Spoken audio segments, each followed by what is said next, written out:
Hey guys, this is Rocking3 bringing you the live commentary Forza 5.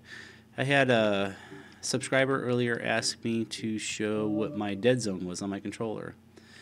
I wanted to give you the values, and to be honest, I probably moved these dead zones pretty early into the game, and I don't quite remember the difference between the old feel and the new feel. I will tell you that I do like these settings a lot better, so you'll see anything that's 100 and 0 is something that I made a manual change to. Obviously nothing below that one really matters.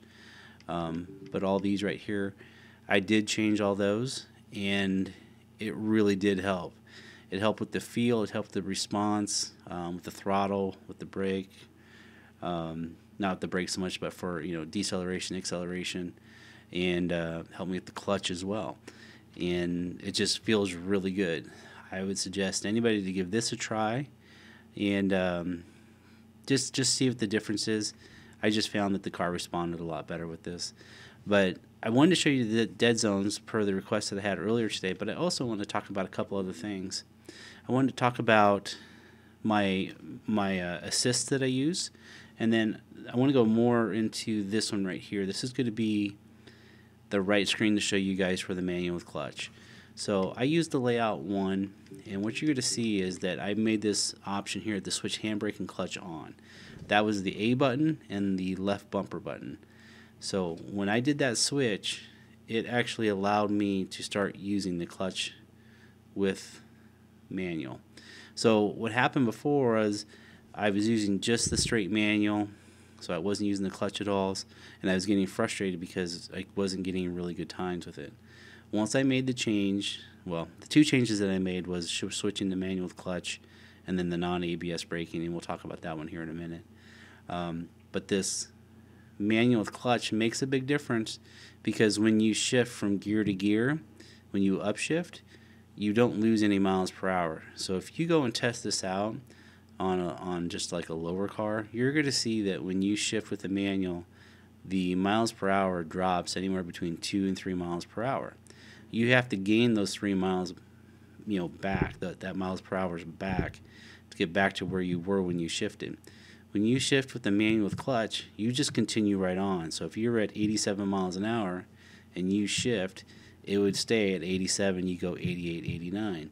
Whereas with the manual, if you're going 87 and you shift it up, it would actually go down to 84, and you had to gain those 3 miles an hour back. Thought that was pretty interesting. Makes a big difference, and I've also gained a lot of control by using the manual with clutch in turns and stuff like that. So this was a big deal for me. This is a video game, so this doesn't sound right, but my key to shifting up and down is if I'm shifting down, I'm hitting the A and X together. If I'm shifting up, I'm hitting the A and B together. With the video game that we have here, it shouldn't work, but it just does. So it shouldn't work unless you push the clutch, engage it, then shift, and then take the clutch off. This is a video game. It doesn't care. You hit them together, you mash them together, it shifts up or it shifts down, and it does it quickly for you. That was a big, big change for me. So what I want to do is go over my assist real quick.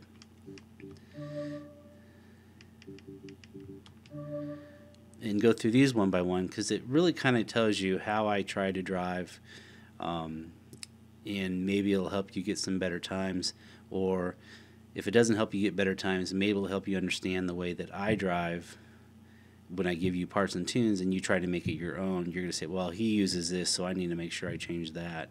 Whatever the case is, just make it your own. So I drive with the suggested line braking only. I don't always use the brake line, and in fact, when the line goes from yellow to red, you're supposed to brake. Sometimes it's before that. Sometimes it's long after that. Sometimes I use like the second triangle in. The second red triangle in is where I want to brake. I just kind of use it as an identifier to try to find the best braking point. Sometimes I use shadows on the road. Sometimes I use a little sunlight spot. Sometimes I use a sign. But a lot of times I use that brake line to help me out a little bit. This is the other part that I was talking about with the braking. I did turn off my ABS. I never use ABS on any car. This has helped me immensely in times. I so many times could not figure out how somebody was out braking me all the time. So I'm thinking with ABS it would be faster. I just mash on the brakes as hard as possible. It should stop me quicker than someone not using ABS. Well, it's really the other way around. The ABS really allows you to control your car, slow it down faster, and you do lock up occasionally, but it really does pay off to have your ABS brakes off. Steering has been a big debate. I have always used normal. I've never tried simulation. I've seen people put videos out there. I've seen the discussions. I know normal works really well for me. It feels really well with controller. My theory and my guess is that normal steering was made for the controller and simulation steering was made for the wheel. Now that doesn't mean that if you have a controller that you don't use simulation and do very well with it, or you don't have a wheel and you're using normal driving and you don't do really well with it. I'm not saying that no one's doing well with unless you do it my way. I'm just saying this has been my preference. Not sure if there's an advantage to either one, but I drive really well with the normal on. So I'm probably not going to be able to change at this point. So traction stability control, I never use stability. I will use traction control on occasions, and that's usually sometimes a muscle car that has a lot of horsepower, sometimes a B-class, A-class, S-class car that has a lot of horsepower and that is wheel-wheel drive. That's why I make some all-wheel drive cars, so I can use the horsepower, but I can get away from the traction control a little bit. With the Viper Challenge, I've actually done it both ways. I've done it with traction control and without.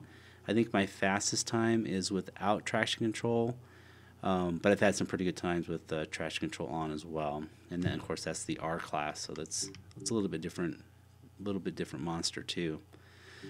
There's my manual with clutch. I kind of covered that a little bit.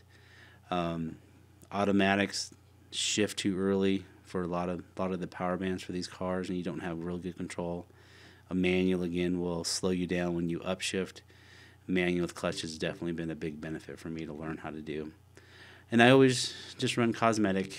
I don't care to have the damage. I don't care to have a car that's limping around. We've done it a few times just for the fun of it, but I'll leave that on all the time.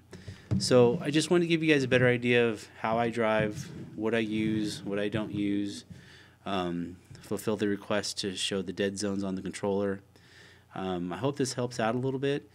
Just kind of understand what I'm using and how I do it. I'm not saying that it's right. There's a lot of people that are a lot more successful than me, and I'm sure everybody's using all different type of setups. But hopefully that helps you understand too when I put a parts and tune out there, that when you go to make it your own, you understand where I'm coming from, and if you race differently, you may know that there's a value you need to change for that. Thanks a lot for listening, guys, and we'll catch you in the next video. Later.